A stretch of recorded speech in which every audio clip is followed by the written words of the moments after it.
الحمد لله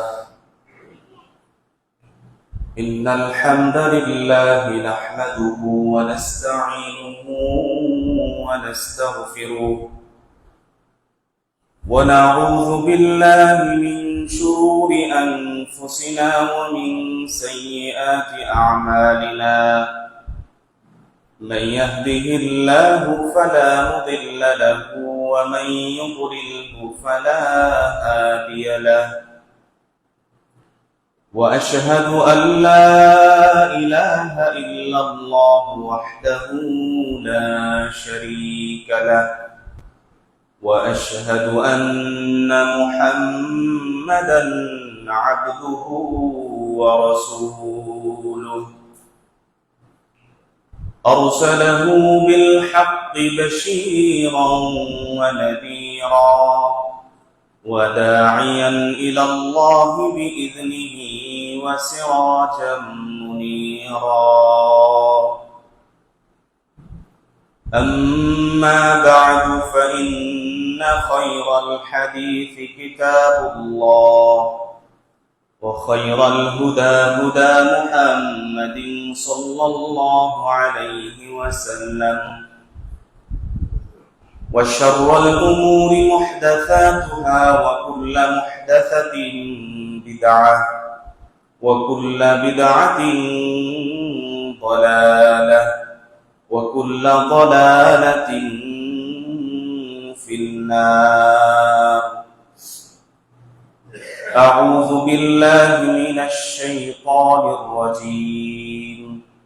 بسم الله الرحمن الرحيم.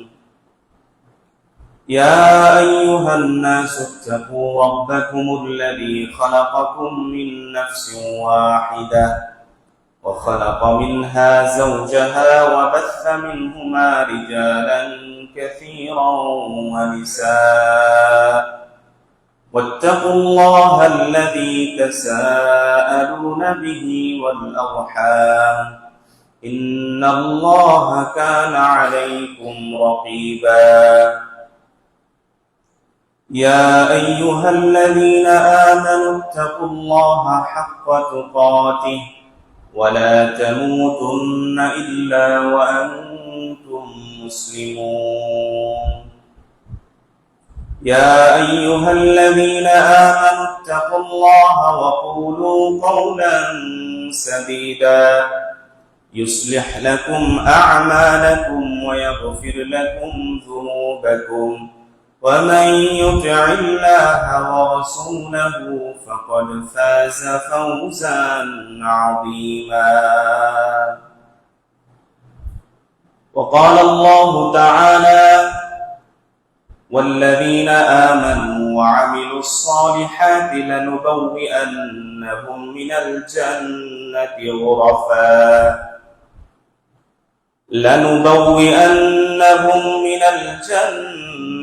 غرفا تجري من تحتها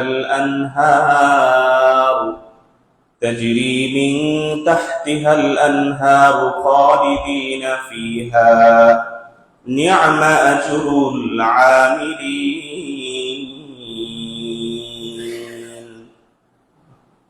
عن أبي هريرة رضي الله عنه قال قال رسول الله صلى الله عليه وسلم قال الله تعالى أعددت لعبادي الصالحين ما لا عين رأت ولا أذن سمعت ولا خطر على قلب بشر إلى آخر الحديث.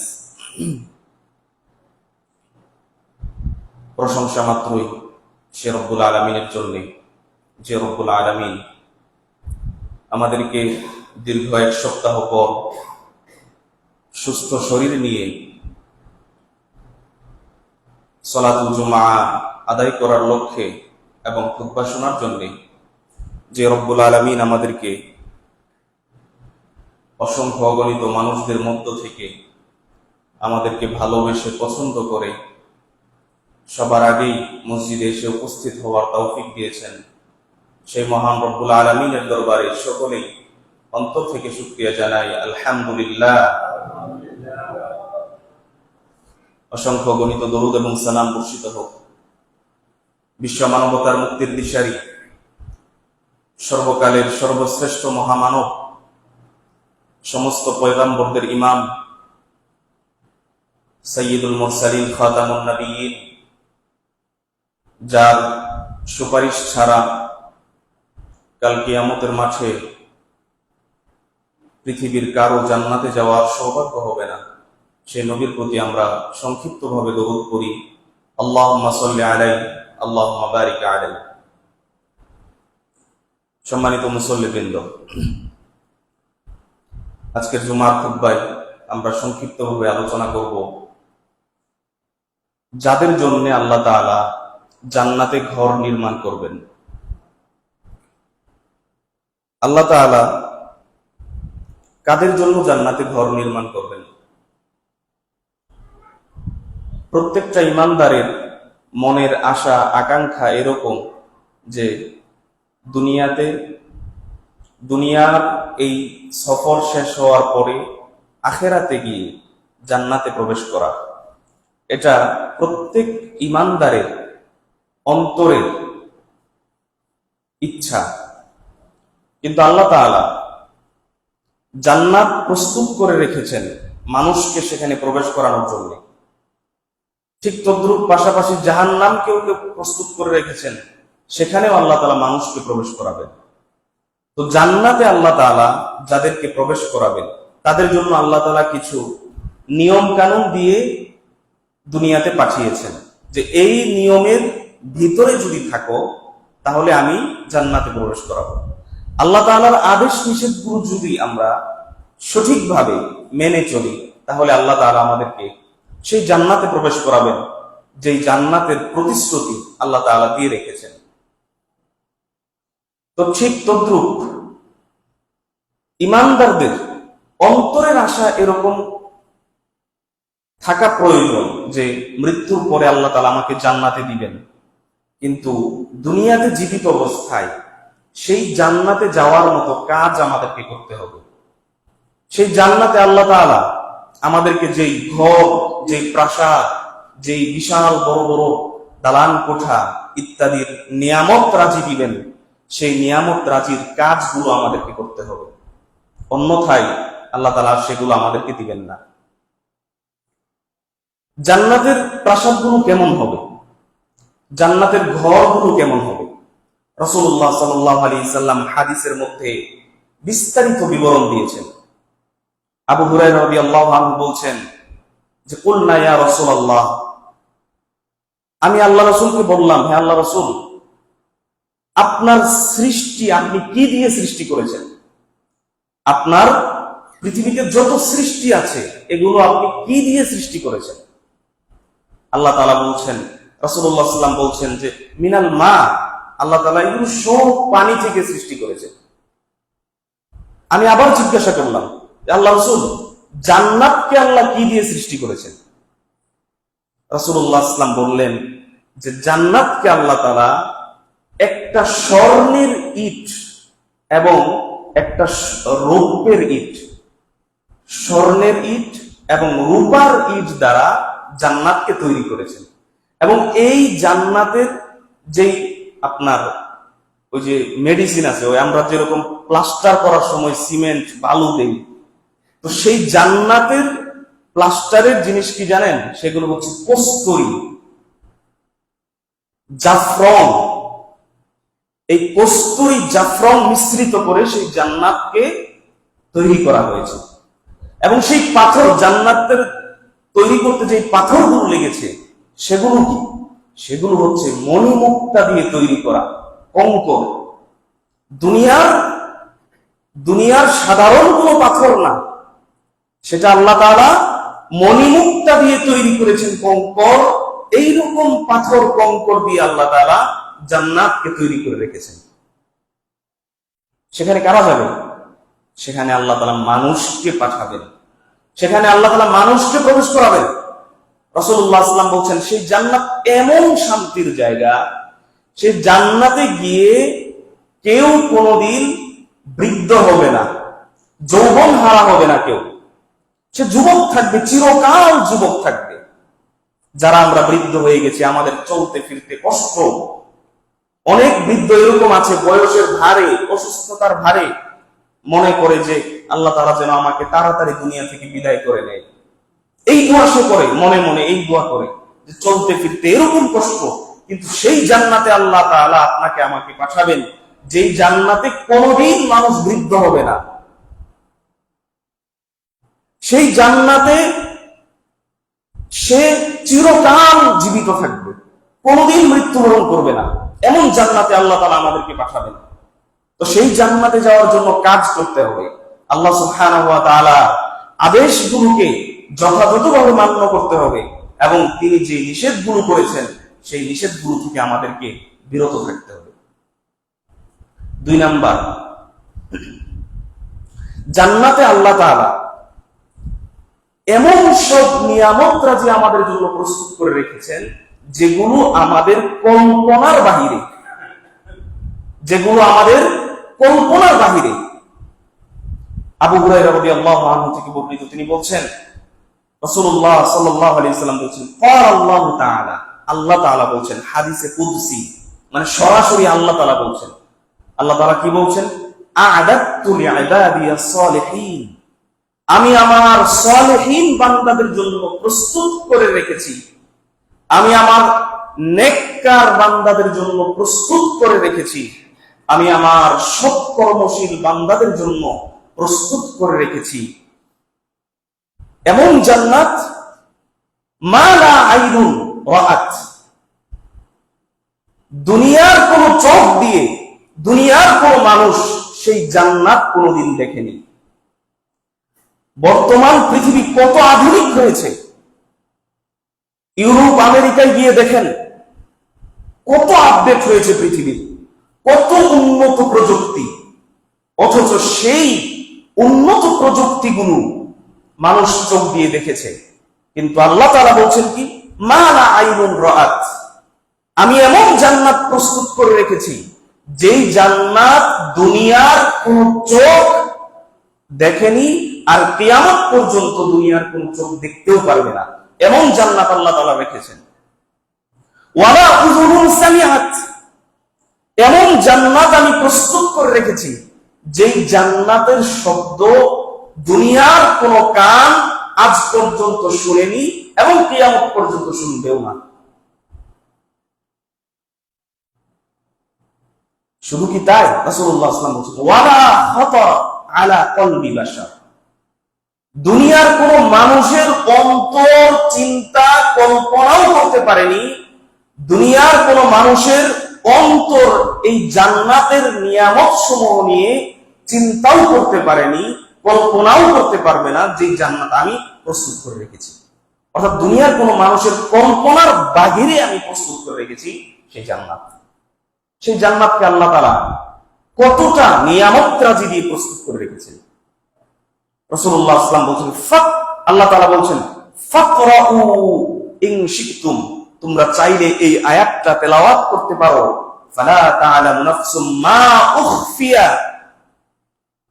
আন লাহুম, ফালা তা'লামু নাফসুম মা উখফিয়া লাহুম মিন কুররাতি আ'য়ুন, তারা জানেও না, আল্লাহ তাআলা বলছেন তারা জানেও না, মা উখফিয়া লাহুম, তাদের গোপনে, তাদের চক্ষু শীতলকারী কোন জিনিসকে আমি আল্লাহ তাআলা প্রস্তুত করে রেখেছি, তারা এটা জানেও না। তাদের কল্পনার বাইরে, তাদের চক্ষু শীতলকারী জিনিস আল্লাহ তাআলা মৃত্যুর পরে তাদেরকে দিবেন।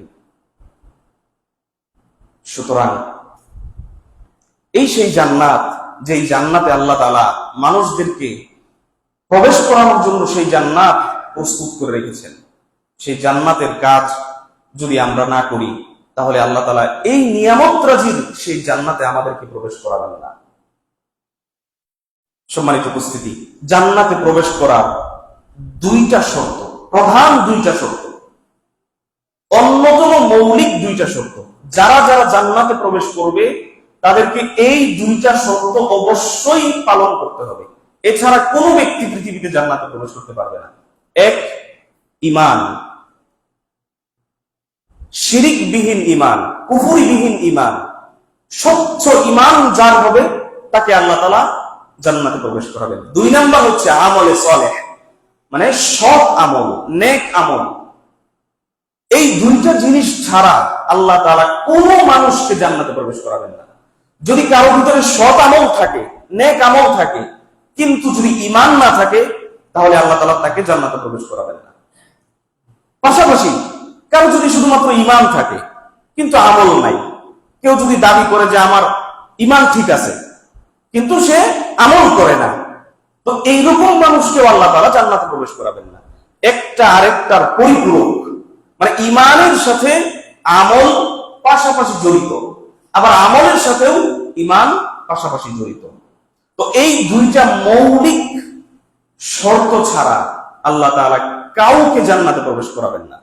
এক হচ্ছে ঈমান, স্বচ্ছ ঈমান, শিরিকবিহীন, কুফরিবিহীন ঈমান যদি কারো থাকে, এবং 2 নাম্বার হচ্ছে যদি কেউ আমলে সালেহ করে, অর্থাৎ ঈমান আনার সাথে সাথে সে 5 ওয়াক্ত সালাত আদায় করে, রোজা রাখে, আরো অন্যান্য জিকির আজকার করে। এই আমলে সালেহ গুলো জান্নাতে যাওয়ার অন্যতম একটা মাধ্যম।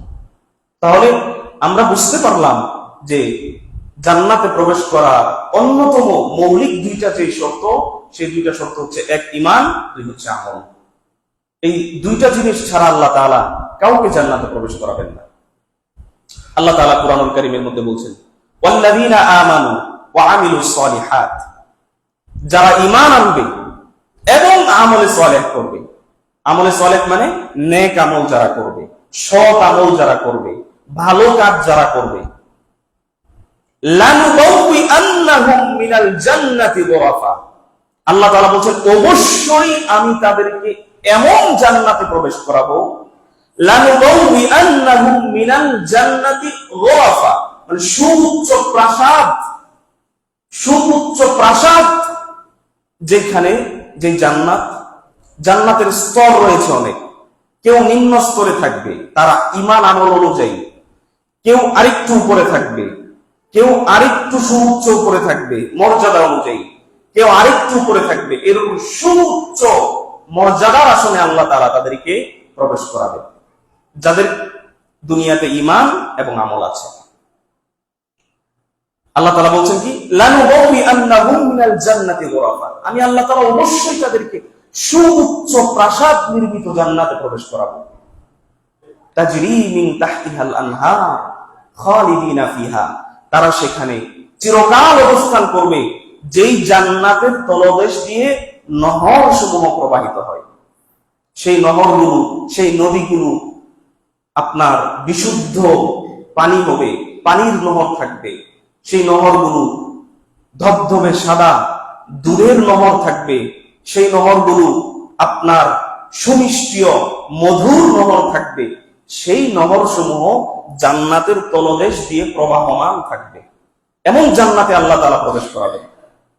আল্লাহ তাআলা বলছেন, নি'মা আজরুল আমিলিন, কতই না সৌভাগ্যবান তারা যাদেরকে আল্লাহ তাআলা এই নিয়ামতগুলো দিবেন। কতই না সৌভাগ্যবান তারা হবে যাদেরকে আল্লাহ তাআলা এই নিয়ামত রাজি দিবেন। সম্মানিত উপস্থিতি, তাহলে আমাদেরকে সেই জান্নাতে যাওয়ার পাথেয় সংগ্রহ করতে হবে। তাহলে বলছিলাম যে আল্লাহ তাআলা যাদেরকে জান্নাতে ঘর তৈরি করে দিবেন, তার মধ্যে 1 নাম্বার, এতক্ষণ ছিল যে জান্নাত কেমন, সংক্ষিপ্ত ভাবে জান্নাতটা কেমন হবে, আল্লাহ তাআলা জান্নাতের নিয়ামত কেমন দিবেন, এবং জান্নাতে যাওয়ার যে প্রধান 2টা শর্ত, এই প্রধান 2টা শর্ত। এবার আসেন যে জান্নাতে আল্লাহ তাআলা যাদেরকে ঘর তৈরি করবেন তাদের 1 নাম্বার এই কাজ করলে আল্লাহ তাআলা আপনাকে জান্নাতে ঘর দিবেন। 1 নাম্বার হচ্ছে তাকওয়া অবলম্বন করা। তাকওয়া মানে কি? আল্লাহ তাআলাকে যথাযথভাবে ভয় করা, আল্লাহ তাআলার যে আদেশ সেই আদেশ মান্য করা, আল্লাহ তাআলা যেই নিষেধগুলো করেছেন এই নিষেধগুলো থেকে বিরত থাকার নাম হচ্ছে তাকওয়া, মানে আল্লাহ তাআলাকে ভয় করা। আল্লাহ তাআলা কুরআনুল কারীমের অসংখ্য জায়গায় আমাদেরকে তাকওয়া অবলম্বনের কথা বলেছেন। ইয়া আইয়ুহাল্লাযীনা আমানুত্তাকুল্লাহ, হে ঈমানদারগণ তোমরা আল্লাহ তাআলাকে যথাযথভাবে ভয় করো। যে কোনো খারাপ অশ্লীল, বেহায়াপনা, নগ্নতা যখনই সামনে আসবে, তখনই আপনি যদি সেখান থেকে ফিরে আসেন, তার মানে বুঝবেন আপনার তাকওয়া আছে। আপনার সামনে হারাম খাবার এসেছে, আপনি সেই হারাম খাবার না খেয়ে যদি চলে আসেন, তাহলে বুঝবেন আপনার ভিতরে তাকওয়া আছে। যদি আপনি হারাম খান, অশ্লীলতা, বেহায়াপনা ইত্যাদির সাথে যদি আপনি জড়িত থাকেন, তাহলে বুঝবেন আপনার ভিতরে তাকওয়া নাই। মিথ্যা কথা, হারাম কথাবার্তা, এগুলো থেকে বিরত থাকার নামে হচ্ছে তাকওয়া। আল্লাহ তাআলা বলছেন, লাকিনিল্লাযীনা আমানুত্তাকু রাব্বাহুম,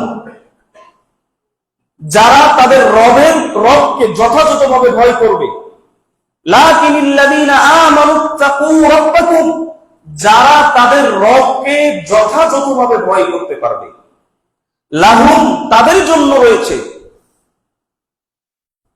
গুরাফুম মিনাল জান্নাহ, জান্নাতের সুউচ্চ প্রাসাদ। মাবনিয়াতুম মিনাল জান্নাহ, জান্নাতের সুউচ্চ প্রাসাদ আল্লাহ তাআলা তাদেরকে দিবেন, যারা তাদের রবকে যথাযথভাবে ভয় করতে পারবে, তাকওয়া অবলম্বন করতে পারবে। তাজরি মিন তাহতিহাল আনহার, যেই জান্নাতের তলদেশ দিয়ে নহর সমূহ প্রবাহিত হবে। ওয়াদাল্লাহ লা ইউখলিফুল্লাহুল মিআদ, আল্লাহ তাআলা এই ওয়াদা দিয়েছেন। লা ইউখলিফুল্লাহুল মিআদ, আল্লাহ তাআলা কখনো তার ওয়াদা ভঙ্গ করেন না। আমরা দুনিয়াতে কথাবার্তার ওয়াদা রক্ষা নাও করতে পারি, আমাদের দ্বারা সেটা সম্ভব হয় না, কিন্তু আল্লাহ তাআলা ওয়াদাল্লাহ, আল্লাহর ওয়াদা, লা ইউখলিফুল্লাহুল মিআদ, তার ওয়াদা তিনি কখনো ভঙ্গ করেন না। তিনি তোমাদেরকে সেই জান্নাতেই প্রবেশ করাবেন যেই জান্নাতের প্রতিশ্রুতি তিনি তোমাদেরকে দিয়েছেন, যদি তোমরা তাকওয়া অবলম্বন করতে পারো। সম্মানিত উপস্থিতি, তাহলে এক নাম্বার, কাদের জন্য আল্লাহ তাআলা জান্নাতে ঘর নির্মাণ করবেন? যারা তাকওয়া অবলম্বন করতে পারবে। দুই, এই আমলটা করবেন, আপনার জন্য আল্লাহ তাআলা জান্নাতে ঘর তৈরি করবেন। সেটা হচ্ছে, কেউ যদি দিনে রাতে কেউ যদি 10 বার সূরা ইখলাস পাঠ করে, রাসূলুল্লাহ সাল্লাল্লাহু আলাইহি ওয়াসাল্লাম বলছেন, মান ক্বারাআ কুল হুয়াল্লাহু আহাদ হাত্তা ইয়াখতিমাহা, কেউ যদি কুল হুয়াল্লাহু আহাদ এই সূরাটা শেষ পর্যন্ত পড়ে, শেষ পর্যন্ত যদি কেউ পড়তে পারে, রাসূলুল্লাহ সাল্লাল্লাহু আলাইহি ওয়াসাল্লাম বলছেন, বানাল্লাহু লাহু কসরান ফিল জান্নাহ, আল্লাহ তাআলা তার জন্য জান্নাতে একটা ঘর তৈরি করবেন। কেউ যদি 10 বার সূরা ইখলাস পাঠ করতে পারে, রাসূলুল্লাহ সাল্লাল্লাহু আলাইহি ওয়াসাল্লাম বলছেন, কসরান বানাল্লাহু লাহু কসরান ফিল জান্নাহ, আল্লাহ তাআলা তার জন্য জান্নাতে একটা ঘর তৈরি করবেন, শুধুমাত্র 10 বার সূরা ইখলাস পাঠ।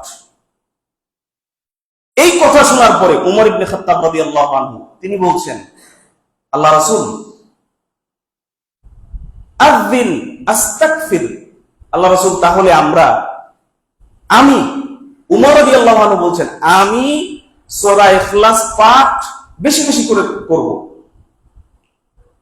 রাসূলুল্লাহ সাল্লাল্লাহু আলাইহি ওয়াসাল্লাম বলছেন, আল্লাহু আকসারু ওয়া আফিয়াব, রাসূলুল্লাহ সাল্লাল্লাহু আলাইহি ওয়াসাল্লাম বলছেন, উমর, আল্লাহ তাআলাও তোমাদেরকে বেশি বেশি করে জান্নাত দান করবেন এবং আল্লাহ তাআলাও অধিক পবিত্র।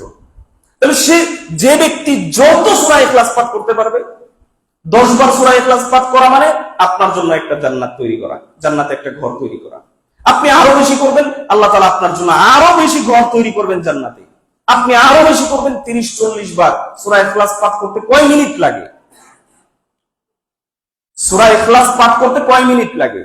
সেই সূরা ইখলাস যদি আপনি 10 বার পাঠ করতে পারেন, আল্লাহ তাআলা আপনার জন্য জান্নাতে একটা ঘর তৈরি করবেন। আমরা তো মনে করতেছি যে আল্লাহ তাআলা কবে আমাদেরকে জান্নাত দিবেন, এগুলো আমাদের ভিতরে আসলে আসর করে না। দুনিয়ার প্রকাশ্যমান যেগুলো লাভ, সেগুলোর জন্য আমরা পাগল পারা। দুনিয়ার যেই জায়গাতে লাভ, যেই জায়গাতে আপনার টাকা পাবেন, যেই জায়গাতে আপনার ধন দৌলত গাড়ি বাড়ি পাবেন, সেখানেই আমরা ছুটি, পাগল পারা হয়ে ছুটি। কিন্তু এই দুনিয়ার ধন দৌলত, দুনিয়ার লোভ লালসা, এগুলো অর্জন করার পরে কেউ পরিতৃপ্ত হয় না, কেউ মনে করে না যে আমার হয়েছে। যার লাখ টাকা সে কোটি টাকার আশা করে। রাসূলুল্লাহ সাল্লাল্লাহু আলাইহি ওয়াসাল্লাম বলছেন, নিয়ামাতানে, দুইটা নিয়ামত আছে। এই হাদিস না, দুইটা এমন জিনিস আছে যেই দুইটা জিনিস সম্পর্কে মানুষের কখনো পরিতৃপ্ত হয় না। এক হচ্ছে ইলমের লোভী, যে ব্যক্তি ইলম অর্জন করে, সেই ইলমওয়ালা ব্যক্তি সে কখনো মনে করে না যে আমার ইলম পর্যাপ্ত পরিমাণে হয়ে গেছে, আর ইলম আমার দরকার নাই। যে প্রকৃত আলেম, যে ব্যক্তি প্রকৃত আলেম, সে আলেম মৃত্যুর আগ পর্যন্ত ইলম অর্জন করে। তার একাডেমিক পড়া শেষ হওয়ার মানে সে মনে করে না যে আমার পড়ালেখা শেষ। সে মৃত্যুর আগ পর্যন্ত ইলম অন্বেষণ করে। সে কখনো মনে করে না যে আমার পরিতৃপ্ত হয়েছি, আমার আর লাগবে না। এক হচ্ছে ইলমের লোভী, রাসূলুল্লাহ সাল্লাল্লাহু আলাইহি ওয়াসাল্লাম বলছেন। দুই হচ্ছে দুনিয়ার লোভী। দুনিয়ার লোভী সে কখনো মনে করে না যে আমার টাকা হয়েছে, আর টাকা লাগবে না। সে কখনো বলে না যে আমার ধন সম্পদ হয়েছে, আর দরকার নেই। এই দুনিয়ার লোভী সে কখনো বলে না এটা। তার যত লাগে, তার যত আছে, তার আরো লাগে। সে মনে করে আমার আরো প্রয়োজন, আমার আরো লাগবে। এটাই রাসূলুল্লাহ সাল্লাল্লাহু আলাইহি ওয়াসাল্লাম বলছেন। এই দুই শ্রেণীর লোভী সে কখনো নিজেকে পরিতৃপ্ত মনে করে না। তাহলে দুনিয়ার আল্লাহ তাআলা যে আমাদেরকে সেই জান্নাতে ঘর তৈরি করবেন আমাদের জন্য, সেই জান্নাতের ঘরকে আমরা কি মনে করতেছি? দুনিয়ার সামান্য কোনো ঘরের মতো, ঢাকার উন্নত মানের যেই ঘরগুলো আছে এগুলোর মতো, ইউরোপ আমেরিকাতে যেই ঘরগুলো আছে উন্নত মানের প্রযুক্তি দিয়ে ভরপুর, সেগুলোর মতো না। রাসূলুল্লাহ সাল্লাল্লাহু আলাইহি ওয়াসাল্লাম বলছেন, মা লা আইনুন রাআত, পৃথিবীর কোন চক্ষু সেই জান্নাতের ঘর, সেই জান্নাতের নিয়ামত রাজি কখনো দেখেনি, আর দেখতেও পারবে না কিয়ামত পর্যন্ত। এমন জান্নাতে আল্লাহ তাআলা এমন ঘর আপনার আমার জন্য প্রস্তুত করে রেখেছেন। ওয়ালা খাতারা আলা কলবি বাশার, দুনিয়ার কোন মানুষ কল্পনাও করতে পারবে না জান্নাতের ঘরটা কেমন। এমন জান্নাতে আল্লাহ তাআলা আপনার আমার জন্য ঘর তৈরি করে রেখেছেন। তার মানে আপনি যদি 10 বার সূরা ইখলাস পাঠ করেন, তাহলে আপনার জন্য সেই জান্নাতে এইরকম ঘর আল্লাহ তাআলা তৈরি করে রেখেছেন। এইরকম ঘরে আল্লাহ তাআলা আপনাকে প্রবেশ করাবেন। তো 10 বার সূরা ইখলাস পাঠের তো সময়ই আমাদের কাছে নাই। আমাদের কাছে দিনে রাত্রিতে 10 বার যে সূরা ইখলাস পাঠ করব, এইরকম সময়ই আমাদের কাছে হয় না। কখন আমরা সূরা ইখলাস 10 বার পাঠ করব? আমরা ব্যস্ত আরেকজনের গীবত নিয়ে, আমরা ব্যস্ত আরেকজনের পরনিন্দা নিয়ে, আমরা ব্যস্ত আরেকজনে কি করেছে না করেছে সেই দুষ্ত্রুটি নিয়ে আমরা ব্যস্ত। অথচ সূরা ইখলাস 10 বার পাঠ করতে গেলে 10 মিনিট সময়ও লাগে না, 4-5 মিনিট সময় লাগবে মাত্র। তাহলে 2 নাম্বার, 1 নাম্বার বলছিলাম যে ব্যক্তি দুনিয়াতে তাকওয়া অবলম্বন করতে পারবে, তাকে আল্লাহ তাআলা জান্নাতে ঘর তৈরি করবেন তার জন্য। 2 নাম্বার, যে ব্যক্তি 10 বার সূরা ইখলাস পাঠ করবে, তার জন্য আল্লাহ তাআলা জান্নাতে ঘর তৈরি করবেন। 3 নাম্বার, যে ব্যক্তি দুনিয়াতে একমাত্র আল্লাহ সুবহানাহু ওয়া তাআলাকে সন্তুষ্ট করার জন্য যে ব্যক্তি দুনিয়াতে মসজিদ তৈরি করবে, আল্লাহ তাআলা তার জন্য জান্নাতে ঘর তৈরি করবেন। রাসূলুল্লাহ সাল্লাল্লাহু আলাইহি ওয়াসাল্লাম বলছেন, মান বানা লিল্লাহি মসজিদান, যে ব্যক্তি একমাত্র আল্লাহ তাআলাকে সন্তুষ্ট করার জন্য, দুনিয়ার কোনো মানুষকে দেখানোর জন্য না। এমন অনেক মানুষ আছে একাই মসজিদ করে ফেলে, একাই 10 লাখ 15 লাখ টাকা দিয়ে দেয় মসজিদে। আল্লাহ ভালো জানে তার অন্তরের খবর, কিন্তু মানে স্বাভাবিক চলাফেরায় দেখা যায়, বোঝা যায় যে সে আল্লাহকে সন্তুষ্ট করার জন্য মসজিদ তৈরি করেনি, সে মানুষকে দেখানোর জন্য মসজিদ তৈরি করেছে। মানুষ তাকে দানবীর বলবে, এই জন্য সে মসজিদে এত লাখ টাকা দিয়েছে। এইরকম দানশীল যারা, আল্লাহ তাআলা তাদেরকে দিয়ে জাহান্নাম উদ্বোধন করবেন। তো যাক, সেটা অন্য বিষয়। কিন্তু এখানে রাসূলুল্লাহ সাল্লাল্লাহু আলাইহি ওয়াসাল্লাম বলছেন, যে ব্যক্তি একমাত্র আল্লাহ তাআলাকে সন্তুষ্ট করার জন্য মসজিদ তৈরি করবে, রাসূলুল্লাহ সাল্লাল্লাহু আলাইহি ওয়াসাল্লাম বলছেন, বানাল্লাহু লাহু বাইতান ফিল জান্নাহ, আল্লাহ তাআলা ওই ব্যক্তির জন্য জান্নাতে একটা ঘর তৈরি করে দিবেন। দেখছেন আমাদের ঈমান। এই যে এত বড় একটা হাদিস শোনালাম, কারো মুখ দিয়ে, মুখে যে তালা লাগাইছেন সেই তালা এখন পর্যন্ত খুলেন নাই। তো কি লাভ হবে আপনার? কোরআন হাদিস শুনে আপনাদের কি লাভটা বলেন? অনেকেই মাথা নিচের দিকে দিয়ে ঘুমাইতেছেন, অনেকের মুখে তালা, অনেকের অন্তর আল্লাহ তাআলা মোহর মেরে দিয়েছেন। হাজারো কোরআন হাদিস শোনার পরে কাজ হয় না, বিরোধিতা। মানে হুজুর কি বলে এগুলো, হুজুর এগুলো কি বলে? যাই হোক, একটু বিবেকটাকে সতেজ করেন। তাহলে আল্লাহ রাসূল সাল্লাল্লাহু আলাইহি ওয়াসাল্লাম কি বললেন? যে ব্যক্তি দুনিয়াতে আল্লাহ তাআলাকে সন্তুষ্ট করার জন্য যদি কেউ মসজিদ তৈরি করে, আল্লাহ তাআলা ওই ব্যক্তির জন্য জান্নাতে একটা ঘর তৈরি করে দিবেন। এখন আপনার আমার জন্য একা তো সম্ভব না একটা এরকম মসজিদ তৈরি করা, নাকি? কারো তো একা পক্ষে সম্ভব না এরকম একটা মসজিদ তৈরি করা। 10 লাখ, 15 লাখ, 20 লাখ, 30 লাখ টাকা চলে যাবে। কিন্তু রাসূলুল্লাহ সাল্লাল্লাহু আলাইহি ওয়াসাল্লাম আপনার আমার জন্য, আল্লাহ তাআলা আপনার আমার জন্য বুঝা চাপিয়ে দেননি যে তোমাকে একাই মসজিদ তৈরি করতে হবে। এই বুঝা আল্লাহ তাআলা আমাদেরকে চাপিয়ে দেননি। রাসূলুল্লাহ সাল্লাল্লাহু আলাইহি ওয়াসাল্লাম বলছেন যে কেউ যদি, ইমাম শাওকানি রাহিমাহুল্লাহ তিনি বলছেন, কেউ যদি কবুতরের ডিম পাড়ার মতো জায়গা, একটা কবুতর যেই জায়গাতে বসে ডিম পাড়ে, ওই জায়গাটা কতটুকু জায়গা? সামান্য একটু জায়গা। এই জায়গা পরিমাণ যদি কেউ মসজিদে দান করে, টাকা পয়সা সহযোগিতা করে, অর্থাৎ 5 টাকা, ওই জায়গাটা 5 টাকা, 10 টাকা, 15 টাকা, 20 টাকা, 50 টাকা, 100 টাকা, একটা ইট, মসজিদের একটা ইট দিয়ে হলেও যদি কেউ মসজিদ তৈরির কাজে সহযোগিতা করে, রাসূলুল্লাহ সাল্লাল্লাহু আলাইহি ওয়াসাল্লাম বলছেন ওই ব্যক্তির জন্য আল্লাহ তাআলা জান্নাতে ঘর তৈরি করবেন। আপনাকে জান্নাতে নেওয়ার জন্য আল্লাহ তাআলা এমন কোন জায়গা আল্লাহ তাআলা বলা বাদ দেন নাই যে জান্নাতে আপনার যাওয়ার সুযোগ নাই। আপনার আমার জন্য আল্লাহ তাআলা জান্নাত রেখেছেন।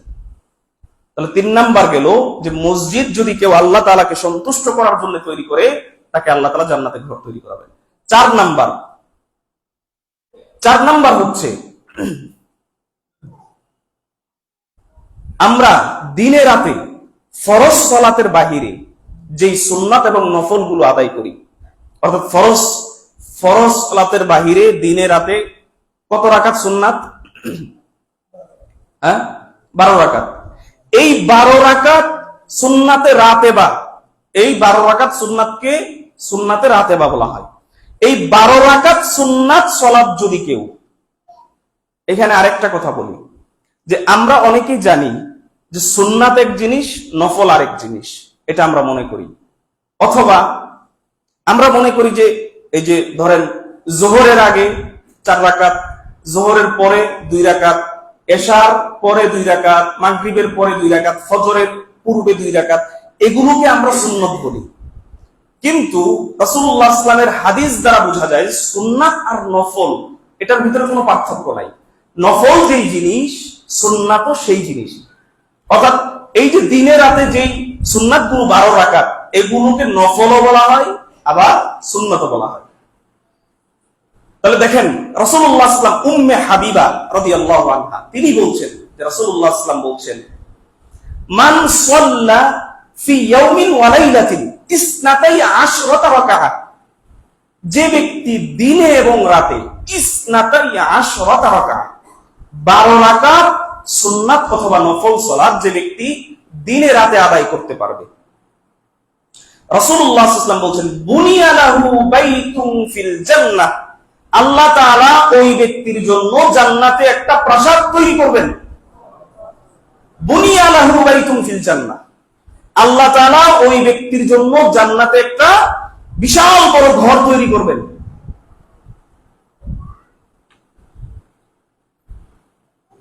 এই দিনে রাতে 12 রাকাত সালাত, যোহরের আগে 4 রাকাত, যোহরের ফরজ সালাতের পরে 2 রাকাত, 6 রাকাত গেল। মাগরিবের পরে 2 রাকাত, 8 রাকাত। এশার পরে 2 রাকাত, 10 রাকাত।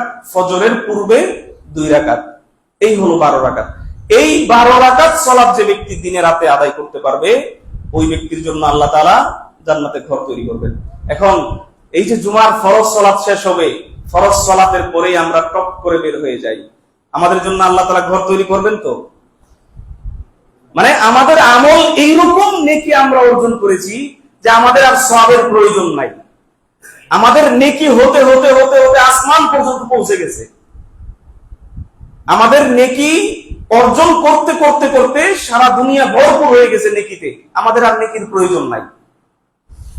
অথচ আল্লাহ তাআলা কাল কিয়ামতের মাঠে যখন আমাদের ফরজ সালাতগুলোর হিসাব আল্লাহ তাআলা নেবেন, আল্লাহ তাআলা কিন্তু সুন্নত নফলের হিসাব নেবেন না, যে তুমি দিনে রাতে 12 রাকাত সালাত সুন্নত আদায় করেছিলা কিনা, এই হিসাব আল্লাহ তাআলা নেবেন না। কিন্তু আমরা যে ফরজগুলো আদায় করতেছি, ফরজ সালাতগুলো যে আমরা আদায় করতেছি, এই যে জুমার সালাত আদায় করার জন্য আসলাম, জুমার ফরজ 2 রাকাত সালাত যে আমরা আদায় করব, এই 2 রাকাত সালাত আল্লাহ তাআলা কবুল করবেন কিনা এই গ্যারান্টি কেউ দিতে পারবে? কেউ দিতে পারবে না। অথবা আমি যদি বলি 30 বছর যাবত আমি সালাত আদায় করতেছি, এই 30 বছরের 1 রাকাত সালাত আল্লাহ তাআলা কবুল করেছেন, এইরকম গ্যারান্টি কেউ দিতে পারবে? দিতে পারবে না। অথচ কারো যদি 2 রাকাত সালাত আল্লাহ তাআলা কবুল করেন, তাহলে তার জন্য জান্নাত হয়ে যাবে। 2 রাকাত সালাত। কিন্তু কথা হচ্ছে 2 রাকাত সালাত আল্লাহ তাআলা কবুল করেন কিনা বা করবেন কিনা বা করেছেন কিনা, এই গ্যারান্টি তো পৃথিবীর কেউ দিতে পারবে না। তো ফরজ সালাতগুলোর যখন আল্লাহ তাআলা হিসাব নেবেন, তখন যদি কারো ফরজ সালাতের মধ্যে যদি ঘাটতি থাকে, তখন আল্লাহ তাআলা ওই বান্দার সুন্নাত অথবা নফল সালাতের দিকে তাকাবেন, যে সুন্নাত অথবা নফল সালাত আছে কিনা। যদি সুন্নাত নফল থাকে, তাহলে আল্লাহ তাআলা সেই ফরজের ঘাটতিটা সুন্নাত নফল দিয়ে পরিপূর্ণ করে দিবেন। যদি আপনার ওই দুনিয়াতে নফল আর সুন্নাত না থাকে, তাহলে আপনার যদি ফরজ শর্ট খেয়ে যায়, তাহলে আপনার জান্নাতে যাওয়া সম্ভব হবে না। জান্নাতে যাওয়া সম্ভব হবে না। আচ্ছা, কয় নাম্বার বললাম এটা? 4 নাম্বার। 5 নাম্বার যাদের জন্য আল্লাহ তাআলা জান্নাতে ঘর তৈরি করবেন, সেটা হচ্ছে যে ব্যক্তি কাতারের মাঝখানের জায়গা ফাঁকা জায়গাটা বন্ধ করে দাঁড়াবে। আমাদের দেশে অধিকাংশ মসজিদগুলোতে যখন ফরজ সালাত জামাতের সাথে আদায় শুরু হয়, যখন সবাই কাতারবন্দি হয়ে দাঁড়ায়, তখন দেখবেন 2 জনের মাঝখানে অনেকটা জায়গা করে ফাঁকা জায়গা থাকে। এই সম্পর্কে অনেক হাদিস আছে। রাসূলুল্লাহ সাল্লাল্লাহু আলাইহি ওয়াসাল্লাম এক হাদিসে বলেছেন যে এই 2 জনের মাঝখানের জায়গাতে, ফাঁকা জায়গাতে শয়তান অবস্থান করে। ছাগলের বাচ্চার মতো শয়তান এই 2 জনের মাঝখানের ফাঁকা জায়গাতে আসে। ফাঁকা জায়গাতে এসে ওই মুসল্লিকে কুমন্ত্রণা, ওয়াসওয়াসা দিতে থাকে। এমনিতেই দেখবেন আল্লাহু আকবার বলে নামাজে দাঁড়ানোর সাথে সাথে শয়তান আপনার মাথায়, পুরো শরীরে ভর করছে। আপনার মন আর সালাতের ভিতরে থাকে না। আপনার ব্যবসা করলে ব্যবসায় মন চলে যায়। দুনিয়ার সব ঝামেলা সালাতে দাঁড়ানোর সাথে সাথে শুরু হয়ে যায়। তার মানে শয়তান আপনাকে শুধু ওয়াসওয়াসা দিতেই থাকে। যখন আযান শুরু হয়, তখন শয়তান বায়ু ছাড়তে ছাড়তে পলাইতে থাকে। একামত যখন শুরু হয়, তখনও শয়তান পলায়ন করে। কিন্তু যখন আল্লাহু আকবার বলে সালাতে আপনি দাঁড়ান, তখন শয়তান আপনার কাছে আসে, এসে যত রকমের কুমন্ত্রণা, ওয়াসওয়াসা দেওয়ার দরকার সব আপনার জন্য দিতে থাকে। তো যদি আপনি এই মাঝখানের ফাঁকা জায়গাটা যদি আপনি বন্ধ না করে দাঁড়ান, ফাঁকা জায়গা রেখেই দেন, রাসূলের হাদিস অনুযায়ী শয়তান এসে এখানে দাঁড়ায় এবং আপনাকে ওয়াসওয়াসা দেয়। কিন্তু রাসূলুল্লাহ সাল্লাল্লাহু আলাইহি ওয়াসাল্লাম মা আয়েশা রাদিয়াল্লাহু আনহা থেকে বর্ণিত, তিনি বলছেন যে রাসূলুল্লাহ সাল্লাল্লাহু আলাইহি ওয়াসাল্লাম বলছেন, মান সাদ্দা ফুরজাতান ফি সাফ, যে ব্যক্তি কাতারের মাঝখানে দুইজনের ফাঁকা জায়গাটা বন্ধ করে দাঁড়াবে, ওই ব্যক্তির জন্য দুইটা মর্যাদা হবে। এক, রাসূলুল্লাহ সাল্লাল্লাহু আলাইহি ওয়াসাল্লাম বলছেন রাফাআহুল্লাহু বিহা দারাজা, আল্লাহ তাআলা ওই ব্যক্তির মর্যাদাকে বাড়িয়ে দিবেন। যে ব্যক্তি মাঝখানে কাতারের মাঝখানের জায়গাটাকে ফাঁক বন্ধ করে দাঁড়াবে, ওই ব্যক্তির মর্যাদা আল্লাহ তাআলা বৃদ্ধি করে দিবেন। সেটা দুনিয়াতেও হতে পারে, পরকালেও হতে পারে। দুনিয়াতে আপনাকে মানুষ সম্মান করবে, পরকালে আল্লাহ তাআলা আপনাকে মর্যাদা উন্নত মর্যাদায় আপনাকে উঠাবেন। দুই, ওয়া বানা লাহু বাইতান ফিল জান্নাহ, দুই নাম্বার হচ্ছে যে ব্যক্তি কাতারের মাঝখানের ফাঁকা জায়গা বন্ধ করে দাঁড়াবে, দুই নাম্বার ফজিলত হচ্ছে ওই ব্যক্তির জন্য আল্লাহ তাআলা জান্নাতে একটা ঘর তৈরি করবেন। তাহলে যেই জায়গাতে রাসূলের স্পষ্ট হাদিস বিদ্যমান, বুখারী মুসলিমের হাদিস বিদ্যমান, সেই জায়গাতে আরো কোনো ডানে বামে তাকাইতে হবে, কোন মাযহাবে নাই, কোন মাযহাবে আছে, কোন ইমামে কি ফতোয়া দিল, কোন মুহাদ্দিস কোন ফতোয়া দিল, এইটা তো আমাদের দেখার দরকার নাই। যেই জায়গাতে বুখারীর হাদিস, যেই জায়গাতে মুসলিমের হাদিস, বুখারী মুসলিমের হাদিস মানে আসমানের নিচে জমিনের উপরে কোরআনের পরে সবথেকে বিশুদ্ধতম হাদিস গ্রন্থ হচ্ছে বুখারী, বুখারীর পরে হচ্ছে মুসলিম। যেই জায়গাতে বুখারী মুসলিমের হাদিস স্পষ্ট পাওয়া যায়, সেই জায়গাতে আর ডানে বামে তাকানোর কোনো সুযোগ নাই। সুতরাং যখনই আমরা জামাতে সালাতে দাঁড়াবো, তখনই মাঝখানের ফাঁকা জায়গা বন্ধ করে যদি আমরা দাঁড়াতে পারি, দুইটা লাভ। এক হচ্ছে আপনার মর্যাদা আল্লাহ তাআলা বাড়িয়ে দিবেন, দুই নাম্বার আপনার জন্য আল্লাহ তাআলা জান্নাতে ঘর তৈরি করবেন। 6 নাম্বার, এটা বলে শেষ করব। 6 নাম্বার যাদের জন্য আল্লাহ তাআলা ঘর তৈরি করবেন জান্নাতে, সেটা হচ্ছে, একটা কথা বলেন সবাই, পৃথিবীতে সব থেকে উত্তম জায়গা কোনটা পৃথিবীর মধ্যে? মসজিদ। আর সব থেকে নিকৃষ্টতম জায়গা বাজার, সবাই জানি। তো এই বাজার পৃথিবীর মধ্যে সব থেকে নিকৃষ্টতম জায়গা। যদিও আমরা বাজারে যাওয়া কি হারাম না, আপনার দুনিয়াবি কাজ থাকতে পারে, বাজারে গিয়ে সেরে চলে আসবেন, তাহলে আপনি কাজের কাজ করলেন। কিন্তু কাজ নাই, কাম নাই, বিনা কারণে ওই স্টলের মধ্যে বসে ওই নগ্ন মেয়ের টিভি, সিনেমা ইত্যাদি দেখতেছেন, আপনি কত গুনাহ আপনার আমলনামায় লেখা হচ্ছে, আপনি একবার চিন্তা করেন। আচ্ছা, যাই হোক, পৃথিবীর মধ্যে সব থেকে নিকৃষ্টতম জায়গা হচ্ছে বাজার, আর সব থেকে উত্তম জায়গা হচ্ছে মসজিদ। ওই পৃথিবীর সব থেকে নিকৃষ্টতম জায়গা বাজারকে আপনি বাজারে গেলে আপনি জান্নাতে আপনার জন্য ঘর তৈরি করতে পারবেন।